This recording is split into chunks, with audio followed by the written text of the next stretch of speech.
Lo relacionado con la aducción del agua. Recuérdense que aducción y conductora es lo mismo. O sea que en esta unidad nos vamos a referir a la conductora. El objetivo que tiene esta unidad es que ustedes dominen los conceptos básicos sobre las tuberías de aducción que se colocan en los sistemas de distribución. Hay que comenzar diciendo que ya ustedes saben calcular las pérdidas de carga en estas tuberías. Por ende, como ustedes ya en las hidráulicas le dieron cómo calcular las pérdidas de carga, nosotros no vamos a hacer hincapié en eso. ¿Hay alguien que tiene el micrófono abierto, por favor? Bueno, vamos a ver entonces en primer lugar qué se define como aducción. Dice que la aducción es el sistema encargado de la conducción o transporte del agua desde la obra de toma hasta la red, ya sea por medio de tuberías, como vemos acá, por medio de túneles o por medio de canales. Es importante aclarar acá que en el caso de los canales, como ustedes pueden ver acá, son canales que son tapados. ¿Está claro? No se pueden colocar como aducción canales abiertos. ¿Por qué? Porque si los canales están abiertos se van a contaminar el agua durante el trayecto. Por eso es que en el caso de los canales, como vemos acá, se viene tapando el canal. ¿Está claro? O sea, que la aducción es aquella que se encarga de transportar el agua, acercármela desde la fuente, que muchas veces no ocurre como en Santa Cruz. En Santa Cruz tenemos la bendición, o hay la bendición de que el agua está bajo la ciudad, pero en la gran mayoría de los casos ustedes se van a encontrar que la fuente está alejada de la ciudad y que por consiguiente va a haber que concebir una tubería de aducción para llevar el agua desde la fuente hasta el lugar donde se asienta la población. Vamos a hablar un poquito acerca de la capacidad de la aducción. Cuando hablamos de la capacidad es cómo nosotros determinamos el caudal con el que vamos a calcular nuestra tubería de aducción. Dice que cuando nuestro sistema de distribución de agua incluya un tanque de almacenamiento, o sea, que tengamos un tanque ya sea elevado o apoyado sobre el terreno, semienterrado, el cálculo de la capacidad de la aducción que se deberá entregar debe ser igual al consumo máximo, el caudal de diseño con el que vamos a diseñar la tubería de aducción es en función al consumo máximo horario. ¿Qué significa eso? Para nosotros poder definir el diámetro y calcular las pérdidas de carga, las velocidades de circulación en la aducción, nosotros tenemos que en primer lugar fijarnos el caudal que va a transportar esa tubería, para que en función a ese caudal nosotros podamos definir nuestro diámetro, nuestras pérdidas de carga y la velocidad de circulación. ¿Qué nos dice esto? Que cuando nosotros tengamos un tanque de almacenamiento, o sea que la aducción va a transportar el agua y entregarla a un tanque de almacenamiento para de ahí distribuirla, en ese caso el caudal con que calculamos la aducción va a ser igual al consumo máximo horario.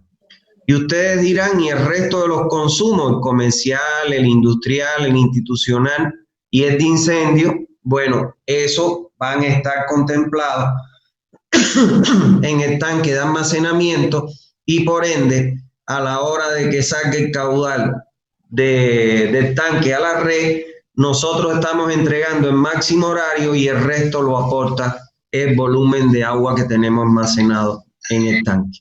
Ahora bien, si no existiera tanque de almacenamiento, lo que significa que de la fuente vamos a entregar directo a la red de distribución, en ese caso no nos queda otra alternativa que la capacidad, calcular la capacidad de nuestra aducción a partir de considerar el caudal de diseño donde se incluyen todos los caudales de consumo, el máximo horario más el comercial más el industrial más es de incendio. ¿Está claro? ¿Por qué? Porque aquí sí ya no va a haber un tanque donde tengo un volumen que me va a permitir entregar el resto de estos caudales. ¿Está claro? Si tengo tanque, voy a llevar con la aducción el agua a un tanque para del tanque entregar a la red, el caudal de cálculo de la aducción es igual al máximo horario. Si no tengo tanque y el caudal que va a transportar la aducción es directamente de consumo de la red, entonces lo calculo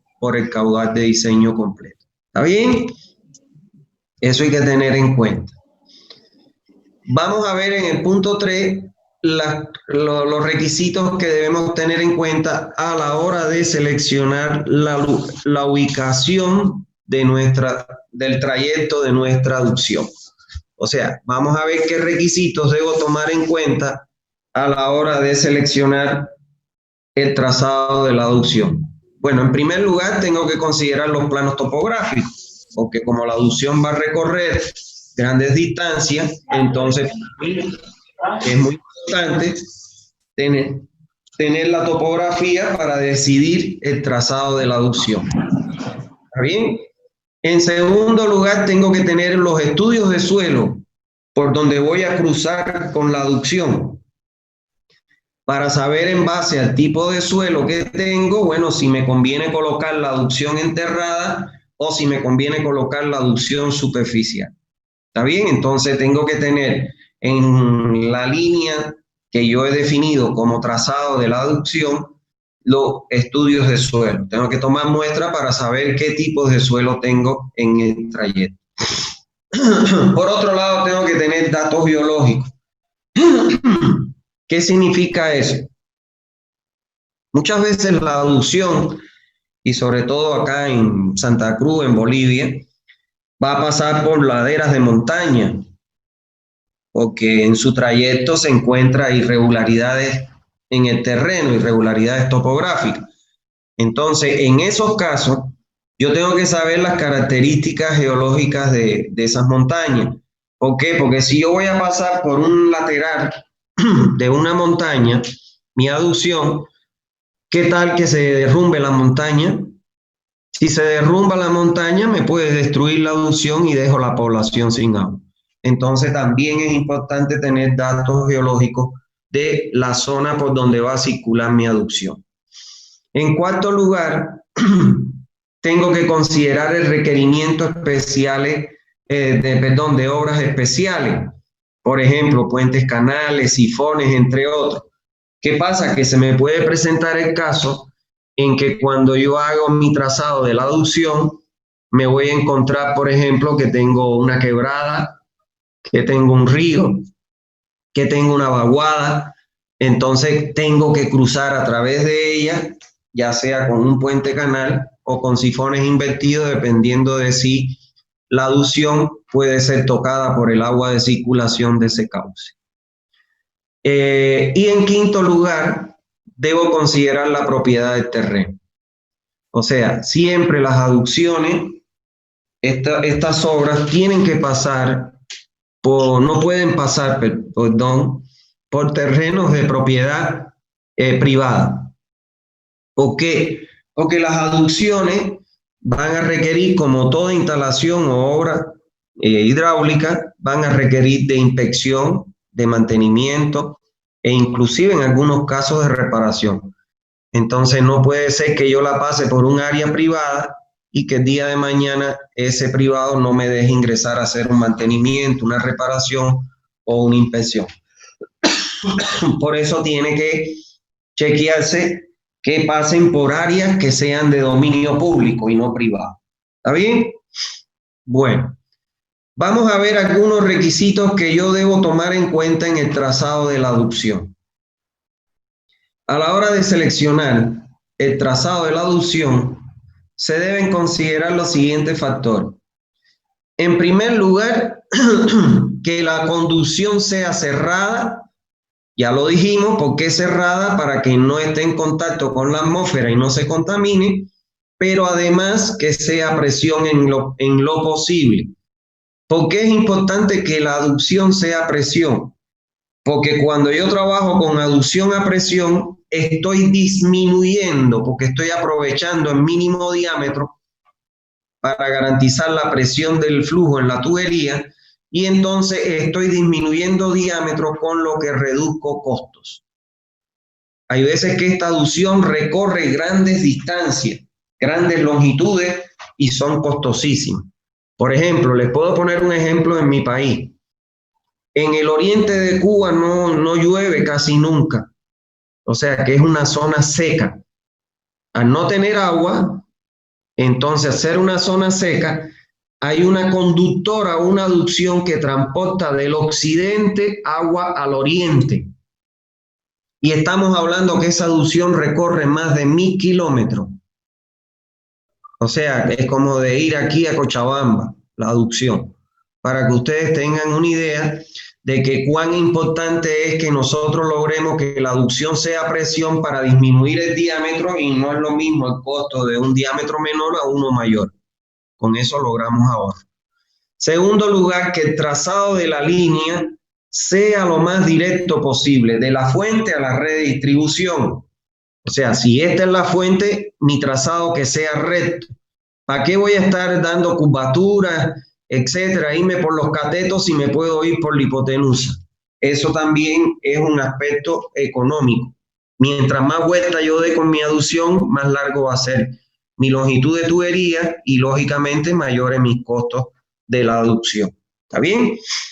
En tercer lugar, que esté por debajo de la línea piezométrica más desfavorable, a fin de evitar zonas de depresión que representan un peligro para el aplastamiento de la tubería debido al golpe de ariete y la posibilidad de ocurrencia de la cavitación.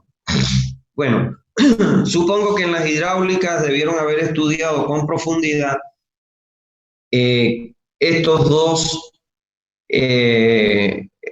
fenómenos que son muy negativos a los efectos del funcionamiento hidráulico. O sea, hay dos elementos que son negativos en la hidráulica. Uno de ellos es el golpe de ariete y el otro es la cavitación. Como vimos en la clase anterior, bueno, el golpe de ariete ocurre cuando el agua usted la impulsa y alcanza una altura y por casualidad corta el servicio instantáneamente porque la bomba se pare o porque apagó la bomba súbitamente o porque cerró una válvula, entonces esa energía que iba el fluido subiendo, al cortarla, lógicamente va a retroceder y al retroceder esa energía llega, golpea en la válvula, por ejemplo, y retorna y vuelve y va, y vuelve y va. Y eso ocasiona, es un fenómeno muy dañino en la hidráulica que puede aplastar la tubería e inclusive hasta la puede reventar. ¿Está claro? Entonces, un requisito para mitigar, ojo, no es eliminar, sino mitigar que ese efecto no sea tan perjudicial, se recomienda que las tuberías de aducción, cuando tengan que pasar a través de una montaña, esas tuberías de aducción no pueden ser sobreelevadas más de lo que se conoce como la línea piezométrica desfavorable, que son los 10,33, que es la presión atmosférica. ¿Está claro? Entonces, por eso ustedes cuando vayan por las carreteras de Bolivia, se van a dar cuenta que cuando ustedes pasen por las montañas, van a ver tuberías de gas o tuberías de agua potable que van a pasar por las montañas, que ellas no suben hasta el pico y bajan, sino que siempre van bordeando la ladera, donde la diferencia de cota entre el nivel más bajo y el máximo que alcance nunca supere los 10,33, para evitar que este retorno del agua no cree un golpe de ariete que pueda dañar la estructura. El otro fenómeno dañino en la hidráulica y perjudicial para las instalaciones es la cavitación. Cuando yo tengo una altura mayor a los 1033, paso de presión atmosférica a presiones de vacío en esta zona que hay aquí, justo donde se produce el cambio de dirección. Y ahí se forma una zona de presiones negativas, que empiezan a comenzar a hacerse unas burbujas, y esas burbujas, al pasar de zona de presiones negativas a positivas, explotan o implotan y empiezan a crear unas ondas que empiezan a golpetear las estructuras y las van golpeteando hasta que las destruyen. ¿Está claro? Entonces, un requisito que hay que tomar en cuenta cuando tengamos que elevar la tubería para pasar a través de una montaña es que siempre se pase por la ladera y que la diferencia de cota inferior y cota superior nunca supere los 10,33 metros. En cuarto lugar, debemos evitar las presiones excesivas que afecten la seguridad de la conducción. Ya vamos a estudiar más adelante en esta misma clase de que las tuberías, los fabricantes la construyen o la fabrican para soportar una cierta presión. Por ejemplo, cuando uno dice tubería de PVC clase 100, significa que esa clase significa que ese 100 metros es que pueden soportar internamente hasta una presión máxima de 100 metros. Cuando usted vea clase tuberías de PVC clase 150, significa que pueden soportar en su interior una presión interna de hasta 150 metros de columna de agua. Entonces, yo no puedo a una tubería de 100 metros que soporte una presión interna de 100 metros, someterla a una presión mayor a esa. ¿Por qué? Porque si yo la someto a una presión mayor a esa, lo que va a suceder es que se va a reventar la tubería, porque no soporta esa presión interna. Entonces, eso es lo que dice ahí. Debemos evitar las presiones excesivas que afecten la seguridad en la conducción. Quinto, la línea debe evitar zonas de deslizamiento e inundaciones. Miren esta tubería que encontré casualmente en internet. Miren, esto se ve que aquí que es una ladera de una montaña y le han excavado ahí de manera tal que le han hecho un paso ahí a la tubería. Entonces, si ustedes se fijan acá, la geología de esta ladera de la montaña es inestable, en cuanto caiga una piedra encima de la tubería, chao, tubería. Y como estamos hablando de una conductora, entonces, ¿qué es lo que va a suceder? Se va a quedar toda la población sin agua, porque la conductora es la que lleva todo el agua que va a consumir la red. Entonces, se deben evitar zonas de deslizamiento e inundación. Sexto, se deben evitar tramos de pendiente y contrapendiente, los cuales pueden causar bloqueos de aire en la línea. Miren acá, yo estoy seguro que lo que está haciendo este señor aquí, este operario, es que está abriendo esa válvula para expulsar los posibles bolsones de aire, porque eso debe ser una zona alta por donde pasa la tubería. ¿Qué pasa? Cuando nosotros tenemos en la tubería ascensos y descensos, en la parte más alta de ascenso de la tubería, ahí se van a acumular los bolsones, el aire que ingresa se va a almacenar ahí y va a formar un bolsón.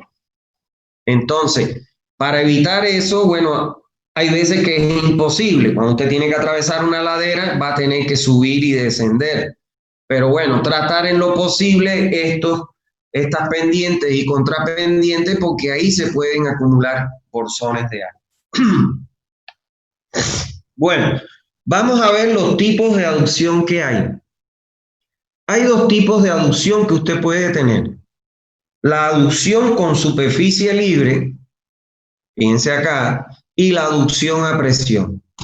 La aducción con superficie libre significa que yo voy a tener dentro de la tubería un espacio libre que no va a ser cubierto por el agua. ¿Está claro? Ahora, la aducción a presión quiere decir que toda mi tubería va a ser cubierta con el agua. Para lograr, para un mismo caudal, si yo considero que voy a pasar 10 litros por esta tubería y por esta, para que yo logre la conducción con superficie libre, tengo que aumentar el diámetro por encima del área que me puede alcanzar ese caudal. Por ende, mi diámetro va a ser grande. Ahora, cuando yo tengo flujo a presión, yo me puedo dar me doy el lujo de que disminuyo el diámetro hasta crear un valor de una pérdida en la tubería que me satisfaga el requerimiento que necesito, pero puedo disminuir el diámetro en comparación con una tubería cuando trabaje en conducción libre. En las aducciones, como les decía al principio, siempre se prefiere que trabajen a presión. ¿Por qué? Porque no es lo mismo el costo, por ejemplo, una tubería de 4 que el costo de una tubería de 10 pulgadas para garantizar para un mismo caudal la superficie libre. ¿Está claro? Entonces, por eso es que siempre se recomienda la colocación de tubería a presión. Además, es importante que a ustedes les quede claro que sea, bueno, a presión obligatoriamente es conducción forzada y cerrada, pero en conducciones libres no significa que la tubería va a estar en contacto con la atmósfera, sino que va a estar en contacto con la atmósfera, pero en el interior de la tubería, pero no con la atmósfera exterior, porque si no, se contamina el agua. Vamos a ver algunas consideraciones que debemos tener en cuenta a la hora de elegir el material de la tubería que vamos a colocar en la aducción. En primer lugar, a la hora de elegir el material tenemos que tener en cuenta las características topográficas del lugar donde se va a colocar. ¿Está claro? Por ejemplo, si tenemos topografías que son montañosas, pues ahí me conviene más que la tubería vaya por fuera del terreno y no enterrada, porque ya del hecho de estar en un lugar, como vimos aquí en esta imagen, en un lugar, fíjense ustedes, que es complicado, de complicado acceso, si además la entierro para poder entonces reparar esto, tengo que excavar, entonces no vale la pena. Por eso es muy importante tener en cuenta la topografía del terreno. Por otro lado, la agresividad del suelo en materia de la aducción. Hay suelos que tienen contenido de sales o contenido de sulfatos. Esos suelos son agresivos a cualquier material menos al PVC. O sea, los suelos con alto contenido de sal o de sulfato me corroen y me destruyen todos los materiales excepto el PVC y el polietileno. ¿Está claro? Entonces, si yo tengo un suelo que tiene alto contenido de sulfato o de sales, a mí no me conviene utilizar un material que pueda ser corroído por este tipo de suelo. ¿Está bien? Otro elemento a considerar es la velocidad de circulación del flujo por la instalación. Hay tuberías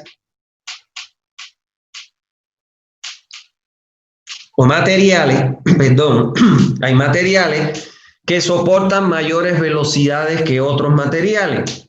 Entonces, si yo tengo que, por ejemplo, como en La Paz, tengo que descender del nivel 4000 al nivel 3600, 400 metros, lógicamente que voy a tener una velocidad grande en la tubería. Entonces ahí tengo que buscar materiales que soporten esas velocidades. Cuarto, también debo considerar las presiones mínimas y máximas de trabajo de las tuberías. O sea, eso tiene que ver con lo que les dije hace un rato, con la capacidad de soportar presiones la tubería, sobre todo la máxima. ¿No ve? Entonces es importante que si yo voy a tener en el interior de la tubería una presión de 100 metros columna de agua, no puedo usar una clase 50, una tubería que me soporte 50 metros de columna de agua porque se me va a reventar. ¿Está bien? Por otro lado, el resultado del análisis económico que se realice. O sea, para la elección de los materiales, bueno, hay materiales más costosos y menos costosos. Dentro de todo, el menos costoso es el PVC, pero hay lugares pues, donde yo no puedo cruzar con PVC. Entonces también es un análisis técnico económico que yo realice a la hora de seleccionar el tipo de material. Y por último, los costos de mantenimiento. O sea, hay materiales de tubería que requieren más costo que otros. El PVC, por ejemplo, no se degrada con el tiempo, no se oxida, no se echa a perder. Pero las tuberías de acero sí con el tiempo se corroen. Lo mismo pasa con las de hormigón, etcétera. Entonces tengo que tomar en cuenta los costos de mantenimiento del material que voy a.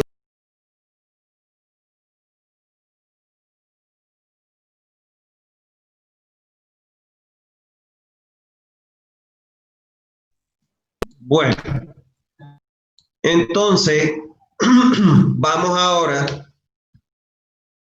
a ver las velocidades recomendadas de diseño tanto para canales como para tubería.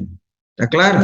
Dice, al seleccionar las velocidades de circulación en los canales, se debe considerar el peligro de erosión que puede sufrir por las altas velocidades del material con que esté hecho el canal.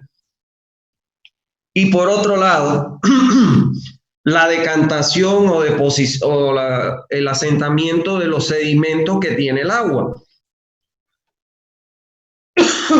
Recuérdense que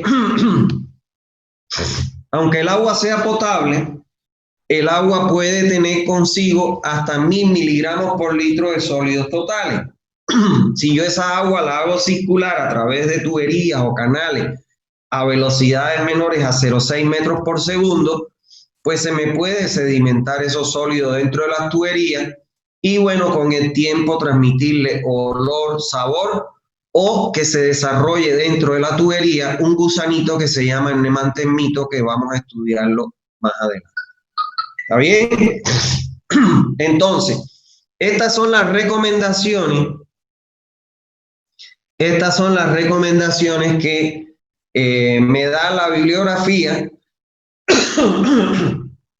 de velocidad máxima permisible para el tipo de revestimiento de canales. Por ejemplo, aquí dice para revestimiento de hormigón, y esto me imagino que el H10, el H15 debe hacer la resistencia del hormigón. Entonces, fíjense ustedes, un hormigón de H10 admite hasta 12,5 metros por segundo. Un H15 admite hasta 15. Un H20 admite, 14 el H15 y el H20 hasta 12, o 15,60. Y así sucesivamente. O sea, que dependiendo de la velocidad que vaya a circular el flujo en mi canal, yo tendré que buscar aquella sección transversal de canal cuya velocidad me permita que no supere los valores máximos permisibles de acuerdo a las características de este material. ¿Está bien? La velocidad mínima que se recomienda en los canales revestidos es de 0,6 metros por segundo. Y esa velocidad mínima me permite, ¿qué cosa? De que el 100% de los sedimentos que vienen en el agua no se queden sedimentados en el fondo del canal. Ahora, como ustedes saben, y a modo de recordación, porque ustedes los estudiaron, cuando ustedes le dieron las hidráulicas, sus profesores les enseñaron a diseñar canales. ¿Está claro? Y si ustedes se recuerdan de sus clases, existen 3 métodos para calcular canales.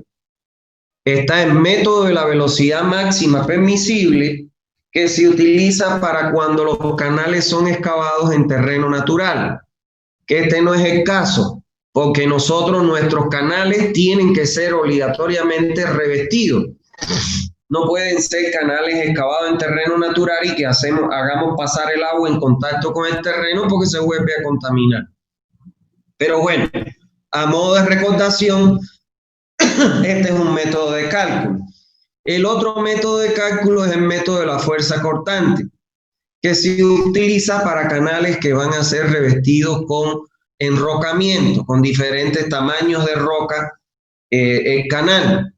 Entonces, se busca aquella sección cuyo valor de la fuerza cortante no permita qué cosa. Acuérdense que la fuerza cortante es una fuerza transversal que actúa sobre el material que está conformando el canal. Entonces, el método consiste en calcular una sección transversal que me permita obtener una fuerza constante o fuerza atractiva inferior a la que es capaz de ser movida el tipo de roca que nosotros estamos colocando. Y el otro método es el método de máximo radio hidráulico, que este se usa para diseñar o dimensionar los canales que van a ser revestidos con hormigón, acero u otro tipo de revestimiento. Este es el método, el tercero, que nosotros vamos a utilizar siempre en nuestros canales. ¿Por qué? Porque nuestros canales siempre van a estar revestidos de hormigón fundamentalmente. Bueno, dice, en tuberías de impulsión, cuando el flujo es bombeado, la velocidad de circulación nunca debe exceder los 2 metros por segundo. O sea, supongamos que nosotros tenemos un acuífero, una fuente subterránea. Para sacar el agua del acuífero tenemos que perforar un pozo. Y para extraer el agua de ese pozo tenemos que colocar una bomba, que ya dijimos que era una bomba sumergible, de eje vertical. Entonces, cuando esa bomba impulse el agua, la velocidad de circulación en el interior de la tubería nunca debe ser mayor a los 2 metros por segundo. Ahora aquí nos dan los tipos de tubería y las velocidades máximas que ellas admiten en su interior. Por ejemplo, túneles revestidos con hormigón simple hasta 3 metros por segundo. Tubería de hormigón centrifugado, 3,5 metros por segundo. Tubería de asbesto cemento, 5 metros por segundo. Tubería de PVC, 5 metros por segundo. Fierro fundido, acero galvanizado y acero al carbón o acero negro, 5 metros por segundo. Ahora, cuando nosotros tenemos tuberías de impulsión, o sea que perforamos el pozo, colocamos la bomba e impulsamos el agua a través de esa tubería de impulsión, se recomienda que la velocidad mínima nunca sea menor a los 0,6, por las mismas razones que vimos en los canales, para que no se sedimenten los sólidos totales. Pero para mitigar el golpe de ariete, se recomienda que las velocidades máximas en las tuberías de aducción nunca superen el rango de 1,20 a 1,5 metros por segundo. Aun cuando podemos llegar hasta los 2 metros por segundo, lo que nos recomiendan los estudios y la bibliografía especializada es que esa velocidad nunca sea superior a 1,5 o 1,20 metros por segundo para mitigar el daño del golpe de ariete. Ahora vamos a ver cómo se calculan las pérdidas de carga. Y ustedes saben calcular pérdidas de carga en tubería porque se lo enseñaron en clase. Por ejemplo, en el caso de canales, el cálculo de la pérdida de carga en canales o tuberías a flujo libre puede realizarse por la fórmula de Basing o la de Manning-Strickland. Esas son las dos fórmulas que recomiendan para calcular las pérdidas en aducciones en canales. En el caso específico de aducciones de tubería, el cálculo de las pérdidas de carga, en el cálculo de las pérdidas de carga, podrá utilizarse la fórmula de Manning la fórmula de Planck-Colebrook, Weibach-Darcy o la de Hazen-Wigner. Normalmente la fórmula que nosotros usamos, la más común, es la de Hazen-Wigner, por la facilidad que da Hazen-Wigner cuando dice que C, ese coeficiente, depende del material de la tubería y él nos entrega los valores para cada material de tubería. Ahora, la fórmula de Manning es exacta, la fórmula de Manning. Manning tiene, además de una fórmula para las conducciones libres, tiene una fórmula para las conducciones forzadas. La fórmula de Manning es exacta para tuberías de 1 metro de diámetro, siendo muy fiable para los diámetros comprendidos entre 0,4 y 1,30 metros. La fórmula de Planck-Colebrook y Hazen-Wigner son adecuadas para todos los movimientos turbulentos. Siempre flujo a presión con agua potable en tubería, el flujo es turbulento. Por eso es que siempre usamos la fórmula de Hazen-Wigner.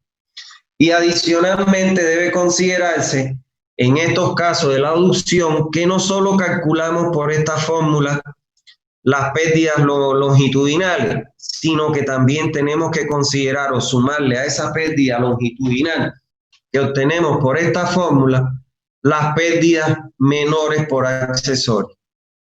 ¿Está bien? Eso es. 9.9. Profundidad de las instalaciones. Dice, en aducciones enterradas, o sea, cuando vamos a colocar la tubería de aducción enterrada, la profundidad mínima debe ser igual o mayor a 0,60 metros, medida desde la corona de la tubería. O sea, la tubería cuando va a ir enterrada debe tener una profundidad desde la superficie hasta la corona del tubo de la tubería enterrada de 60 centímetros o más. En áreas de cultivo, de cruces de camino, línea de ferrocarril, aeropuerto, y la profundidad mínima deberá ser, en vez de 60 centímetros, deberá ser de 1 metro. ¿Por qué? Porque fíjense que estamos hablando de línea de ferrocarril, que pasan trenes que tienen alto peso, pesan mucho y le transmiten mucha carga a la tubería. Lo mismo pasa en el caso de los aeropuertos. Los aviones cuando impactan en la pista le transmiten muchas cargas, etc. ¿Está bien? Ahora, pudiera ser menor siempre que sean diseñados sistemas de proyección debidamente justificados para rebajar dicho valor. O sea, que se va a proteger y que esa protección le incrementa la capacidad de soportar carga a esa tubería de aducción enterrada. En suelos rocosos e inestables se deberá tomar las medidas de protección necesarias, empleando para ello, según convenga, revestimiento de hormigón simple o anclajes de hormigón.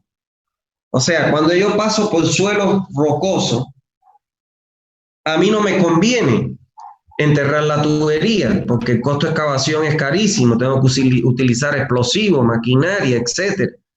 Entonces, en esos casos, en los suelos rocosos, generalmente la tubería pasa sobre la superficie del suelo rocoso. Entonces ahí yo debo considerar anclajes para que esa tubería no se traslade, no sufra ninguna deformación, etcétera, como tal. 4. Entendido de zona de fuerte pendiente, podrá optarse por tendidos superficiales siempre y cuando se tengan en cuenta los apoyos y los anclajes antideslizantes. O sea, si voy a pasar por una ladera, una montaña, y cuando vaya a bajar hay una fuerte pendiente, entonces ahí me recomiendan que mi instalación sea sea superficial y que yo prevea los anclajes como para que no se me mueva la tubería. 5. Cuando se use tubería de PVC y polietileno, las mismas deben ser necesariamente enterradas. Ojo con esto, esto es fundamental. O sea, cuando yo voy a colocar en la aducción en material de PVC, esa tubería de PVC estoy obligado a colocarla enterrada. ¿Por qué no la puedo colocar superficial? Porque cualquier dañino puede venir y con un machete cortar la tubería. Y ustedes dirán, pero hay gente que hace eso. Hay gente que hace eso. Yo recuerdo, yo fui a hacer un sombrerito, esa zona de esas comunidades de sombrerito y eso, no tenían agua, habían construido un sistema por el plan ese Evo Cumple, pero funcionó nada más cuando arrancó el sistema y ya después no dejó de funcionar. Y bueno, la gente de la alcaldía de Poronga vinieron a hablarme para ver si yo iba y podía ver qué estaba pasando. Bueno, tenía una conductora que recorría kilómetros hasta llegar a un cerro donde ahí captaba el agua de la fuente superficial. Cuando fuimos caminando, fuimos mirando que ya yo fui viendo que la tubería de PVC la habían puesto superficialmente, cuando no se permite. Cuando ya llegamos allá, que habilitamos para que pudiera salir el agua y logramos que saliera el agua demoraba entre 2 y 3 días en llegar a las comunidades, para que tengan una idea de desde a qué distancia estaba. Y cuando veníamos de retorno, nos encontramos un tramo donde tenía un machetazo dado que alguien que fue a cazar o que pasó por ahí le metió un machetazo a la tubería. Y cuando llegamos ahí nos encontramos que había tremendo salidero, tuvimos que ir otra vez a cerrar la válvula de ingreso para que se pudiera reparar la tubería. Entonces, por eso es que estas tuberías de PVC y polietileno necesariamente tienen que estar enterradas, porque cuando están superficiales son sujetas a cualquier cosa, además de que son frágiles en ese momento. Bueno, en la actualidad, la tendencia en el tendido de tuberías de aducción es a colocarlas aéreas, como vemos acá. ¿Está claro? Pues ello facilita la inspección y el mantenimiento de la misma. ¿Qué significa eso? Cuando decimos que la tubería debe colocarse aérea, es que se coloca por encima del nivel del terreno. La conductora esa que yo les digo, de Cuba, que va del occidente al oriente, es una conductora que está separada del piso 50 centímetros en unos apoyos. Los tubos van asentados en apoyo. Entonces, eso que permite que, bueno, si usted le hace un camino lateral, con un carro pueden ir tranquilamente inspeccionando y viendo qué tramo tiene alguna fuga, qué tramo necesita mantenimiento.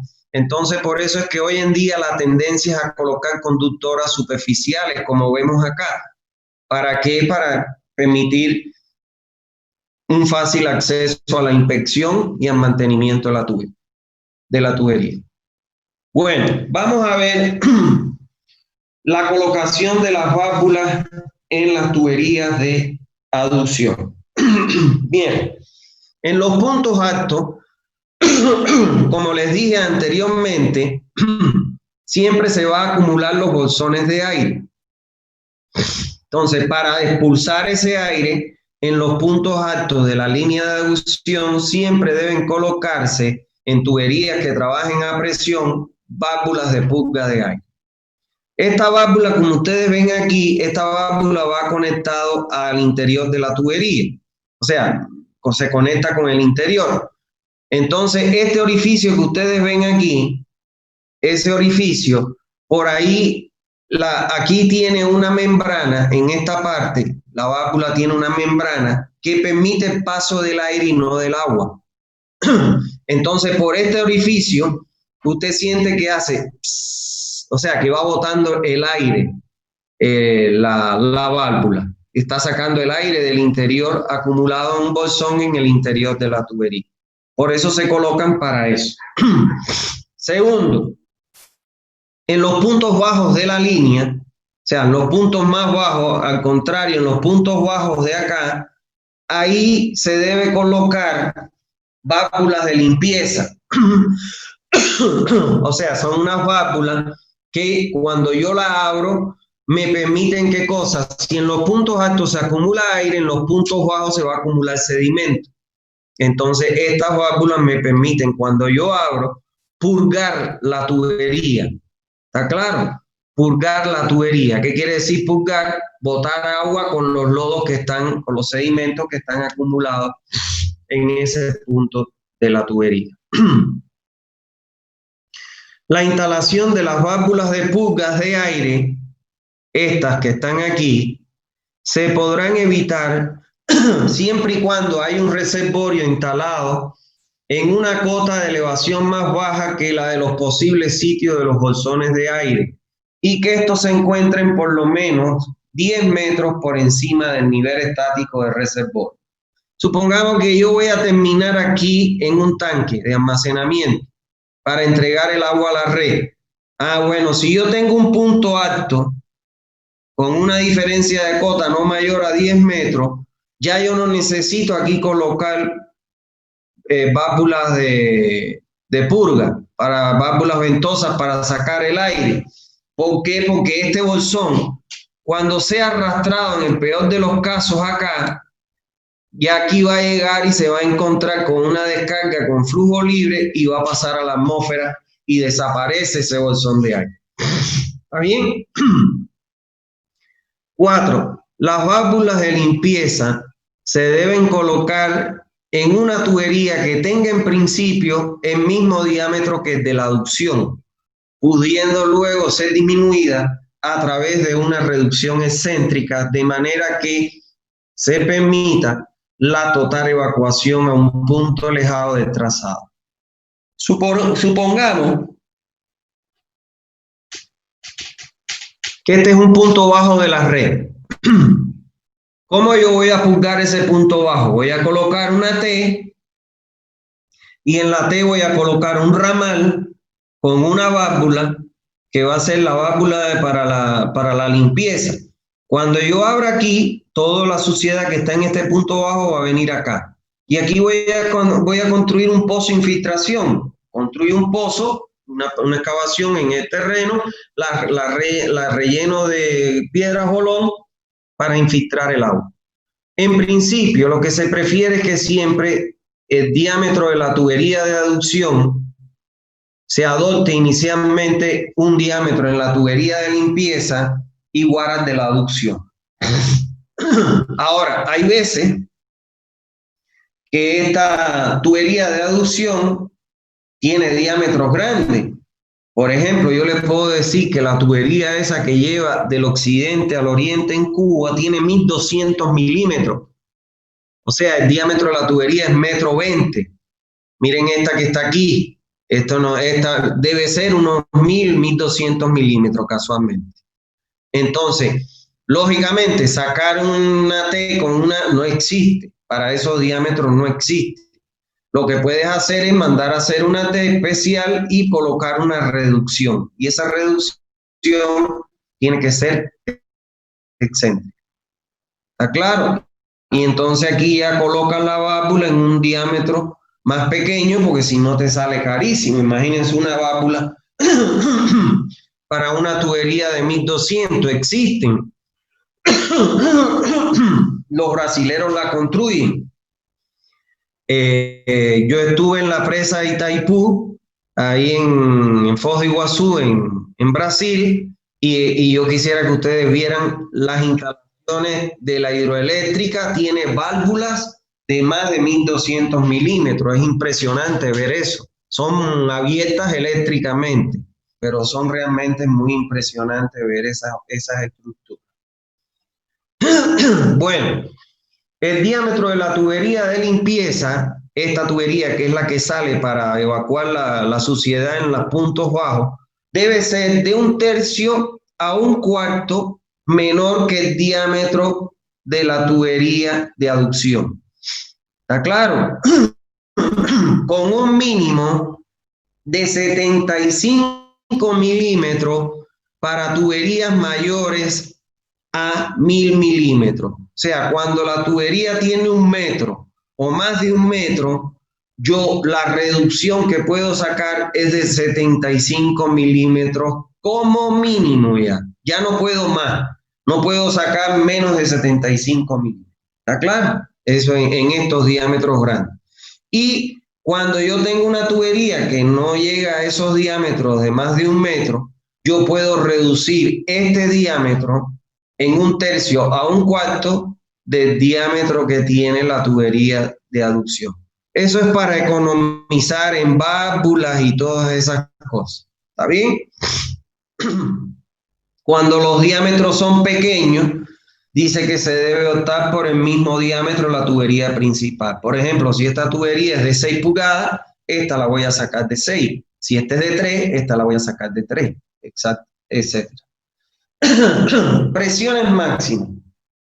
Dice, se recomienda que la presión estática máxima en las tuberías de aducción nunca superen el 80% de la presión nominal de trabajo de las tuberías que se van a emplear en la aducción, debiendo ser compatibles estas presiones con las presiones que deben tener los accesorios que se van y las válvulas que se van a emplear.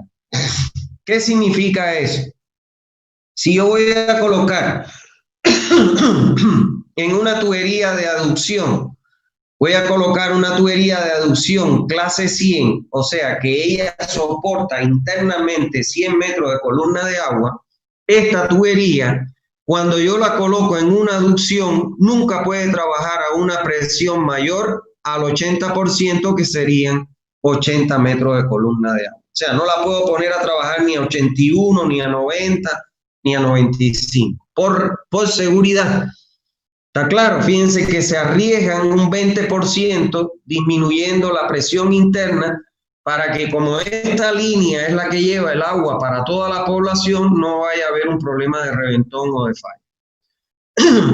Siempre que se tengan grandes presiones, se deberá efectuar un análisis técnico económico comparativo entre la posibilidad de adoptar tuberías de alta presión o la alternativa de disponer estaciones reductoras de presión. A ver, les explico eso. Supongamos que yo voy a tener una presión interna de 200 metros de columna de agua. No existe tubería que soporte las tuberías en el mercado, las estándar, no existe una tubería que soporte esa presión interna. Si yo quiero colocar una tubería que soporte los 200 como 80% de la presión interna, entonces yo tendría dos opciones. O mando a fabricar tuberías que me fabriquen tuberías de alta presión. No sé si han visto que existen mangueras de baja y alta presión. Bueno, las tuberías usted las puede mandar a fabricar para que soporten la presión que usted quiere. Lógico, tiene un costo. No es el mismo costo de las estándar que de estas tuberías. Entonces usted tiene que hacer un análisis económico de ver cuánto me salen la longitud de tubería que yo necesito colocar de alta presión y compararlo con las alternativas de colocar estaciones reductoras de presión.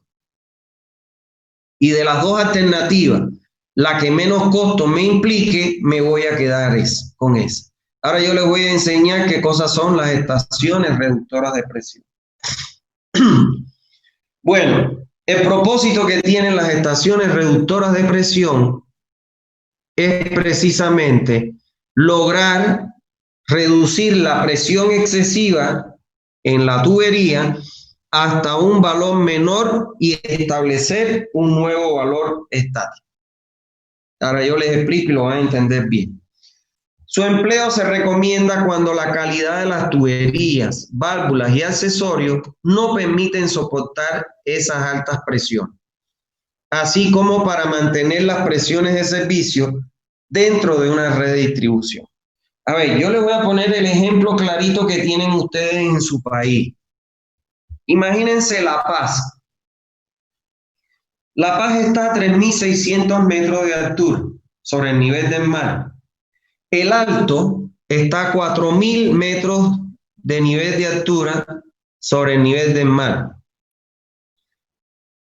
El 80% de la ciudad de La Paz es alimentada por agua que se almacena en presas en el Alto.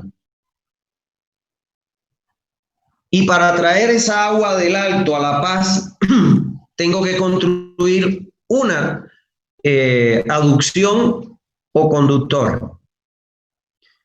¿Qué presión va a llegar a tener esa conductora en las cercanías de La Paz? 400 metros de columna de agua. ¿Qué es la diferencia entre 3.000, 4.000 menos 3.600? La carga que va a tener es 400 metros.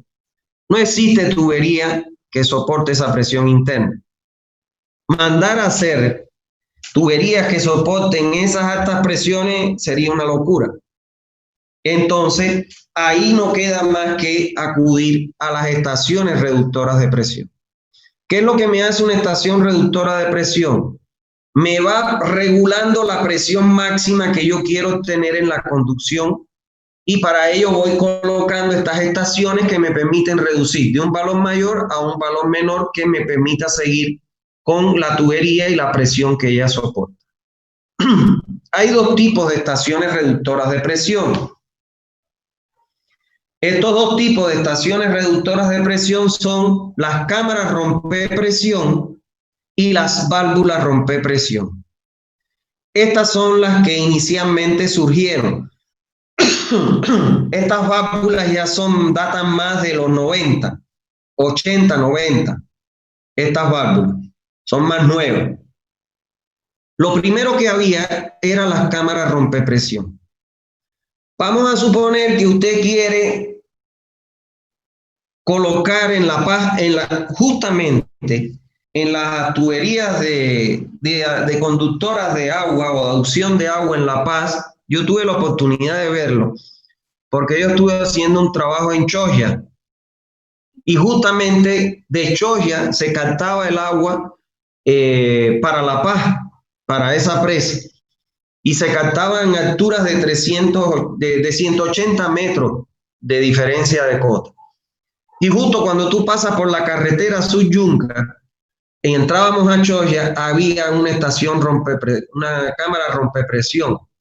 Que bueno, yo tuve la posibilidad porque le dije a quien nos llevaba que paráramos ahí, que quería verla, esto, lo otro, un día que me encontré que había unos operarios trabajando ahí. Las cámaras son así como ustedes la ven acá. Es una cámara, imagínense que estos muros son muros gordísimos. Yo le he hecho unos 50 centímetros los muros que tenía la cámara que yo vi, de espesor, de hormigón armado. ¿Está claro? ¿Por qué? Porque llegaba el agua con una presión inmensa a estas cámaras. Entonces, ¿cuál es la limitante de estas cámaras? El flotador que se utiliza. Este flotador. Porque este flotador lo que soporta son 50 metros de columna de agua. O sea, que no soporta una presión mayor a los 50 metros. Si usted lo pone a trabajar una presión mayor a los 50 metros, esta válvula que sella aquí no sellaría y seguía escapando agua. Entonces, fíjense ustedes, usted ahorita lo va a ver en un esquema que yo le hago ahí. Usted viene de una cota 50, 100 por ejemplo. A los 50 metros coloco una cámara rompepresión. ¿Por qué se rompe la presión aquí? Donde garantizo en ese tramo que la presión máxima es 50 metros columna de agua.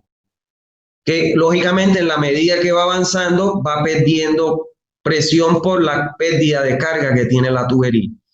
Cuando llega aquí, la presión con que el agua llega aquí se transforma en presión atmosférica y vuelve de cero otra vez para salir por esta tubería con presión cero, igual que si fuera la descarga de un tanque.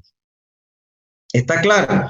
El objetivo que tiene este flotador, que cuando no se está consumiendo aguas abajo, entonces el agua comienza. Y cuando llega a este nivel, lo que hace es que tranca el ingreso para que no llegue nunca a rebalsar la cámara como tal.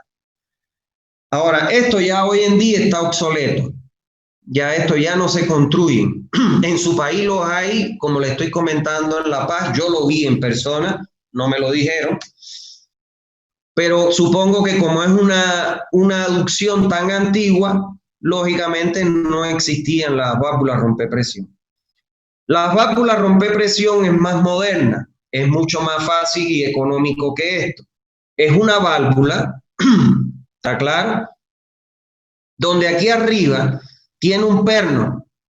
Aquí se ve que tiene la cabeza de un pernito que sobresale. Entonces, ¿cómo rompe la presión acá la válvula?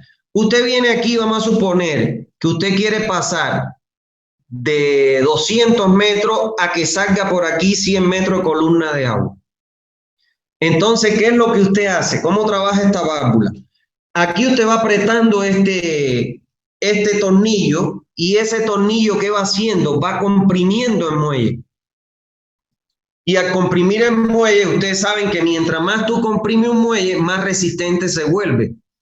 Entonces, el agua, ¿qué es lo que hace? Al llegar aquí, para poder pasar por acá, tiene que empujar esto para que el agua pueda vencer eso y pasar para acá. Entonces, usted le crea la resistencia en el muelle de manera tal que la carga de 100 que tiene aquí te la tumbe, te ocasione la pérdida o la resistencia necesaria para que la que salga de aquí, usted vea que marque los 50 metros que usted quiere que salga en el manómetro. ¿Y cómo lo va regulando? Regulando ese perno. Si aprieta el perno, el manómetro, la presión va a ir bajando. Y entonces usted va apretando el perno hasta que logre que esta aguja le marque la presión que usted quiere con que el agua salga por esta tubería. Entonces, esto cuando uno lo va a comprar, estas válvulas las hay aquí en el mercado, en Santa Cruz, uno lo que tiene que llevar es qué cosa, el diámetro de la tubería que la va a conectar, porque lógicamente hay válvulas para todos diámetros, y además el rango de presión máxima que le va a ingresar y la reducción que usted quiere lograr. Y entonces ahí él le dice, esta es la válvula que le reduce, por decir, 50 metros, vamos a suponer, le reduce de 20 a 60 metros. Esta le sirve porque usted necesita una reducción de 50 metros, esta válvula le sirve. ¿Está bien? Vamos a ver ahora las recomendaciones para la colocación de las cámaras rompepresión, que era lo que yo les decía. Se recomienda colocar cámaras rompepresión, cada una diferencia de cota de 50 metros como máximo, ya que esta es la máxima presión de trabajo recomendada para las válvulas de flotadores, esta que les dije aquí, que se coloca en la cámara rompepresión. Entonces, ¿qué significa eso? Si esta es mi carga estática, el nivel del agua en este tanque, y quiero llevar el agua hasta aquí abajo, hasta la red que está acá abajo, y tengo 100 metros de diferencia de cota topográfica, entonces digo, 50 metros de diferencia, ahí coloco mi válvula de retención. En La Paz, supongamos que tenemos 400 metros. Aquí 50, o sea, a los 350 coloco una cámara rompepresión. A los 300 metros coloco otra. Y así sucesivamente hasta reducir la presión que yo quiero que me ingrese en la red. Esa es la razón por la que la norma boliviana, a diferencia de las normas de otros países, donde la presión máxima en las redes, en todos los países generalmente, es 54 metros de columna, 53 metros de columna de agua. Sin embargo, la norma boliviana admite hasta 70 metros de columna de agua. Y es por eso, porque la diferencia de carga que tienen en La Paz para rebajar de 400 a 70, entonces tiene un costo más elevado. ¿Está claro? Eso es. Esto es desde el nivel del agua de este depósito hasta el nivel del agua de la cámara, 50 metros, y así sucesivamente.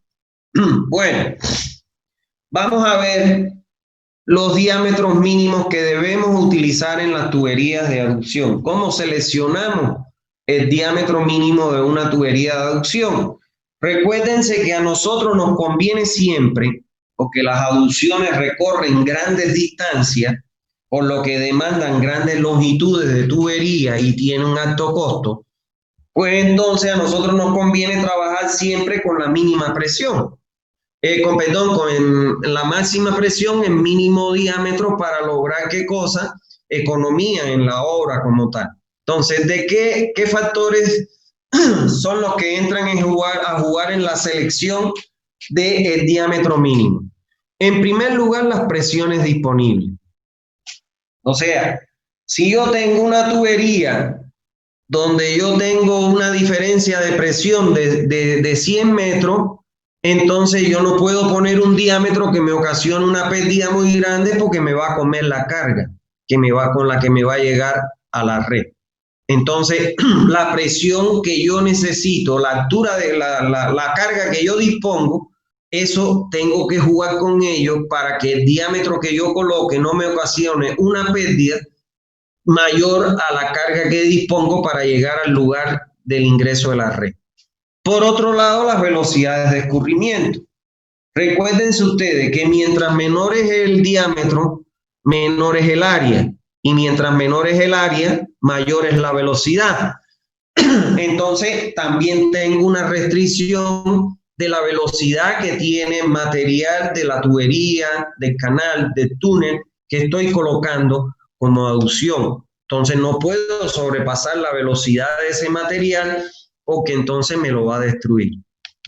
Y por otro lado, tengo que tener en cuenta la longitud de la línea de aducción. O sea, es muy importante. ¿Por qué? Porque si yo tengo mucho trayecto, voy a tener una pérdida de carga mayor. Entonces tengo que jugar mi diámetro, la presión, que no me consuma mi diámetro, la pérdida de carga no me consuma por esta gran longitud la presión que tengo disponible. O sea que la elección que yo voy a hacer en el diámetro mínimo a utilizar en una tubería de aducción tiene que ver fundamentalmente con un análisis técnico comparativo donde meto en la bolsa los tres parámetros que vemos acá. Los anclajes. Bueno, en las tuberías de aducción siempre se deben prever anclajes de seguridad que siempre van a ser, que son necesarios. Ya sean estos de hormigón armado, hormigón ciclopio, hormigón simple o metálico. Por ejemplo, miren acá, esta tubería es aérea, estos son los apoyos, pero fíjense aquí que tiene un anclaje al apoyo.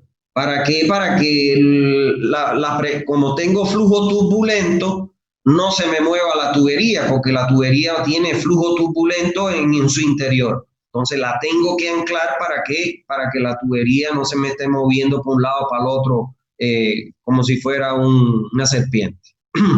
Acá miren, este es elevado, miren acá, y es un anclaje metálico. Miren acá, este es sobre el terreno, pero supongo que debe tener una separación mínima de unos 10, 15 centímetros para poder meter las llaves y operar con los tubos. Entonces fíjense que tienen un bloque de hormigón, que es el apoyo, y de ahí tienen unos pernos en donde se coloca un anclaje metálico que ancla al hormigón la tubería a través de un anclaje metálico. ¿Está bien? Ahora, en los cambios de dirección que yo voy a obtener, ya sean horizontales o verticales, siempre voy a tener que colocar un anclaje.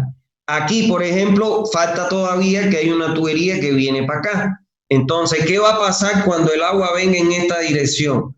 Por la cantidad de movimiento va a tender a empujar el tubo que está transversal para desplazarlo. Y eso se llama en hidráulica cantidad de movimiento, que lo deben haber dado en las hidráulicas, se lo deben haber enseñado, cómo se calcula. Entonces, ¿qué es lo que yo tengo que colocar aquí? Un apoyo que sería la reacción a esa cantidad de movimiento. O sea, para evitar qué cosa, que el esfuerzo este que va a hacer el agua al cambiar de dirección acá no me desplace la tubería.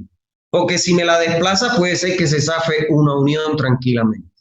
Y aquí en la vertical, esta tubería puede ser que sea la impulsión de una bomba y ya les digo, cuando se apaga el motor, el agua retorna. Si yo no le pongo un anclaje aquí, me puede desprender la tubería como tal. ¿Está bien? Entonces eso es importante. Bueno, hasta ahí la clase de hoy.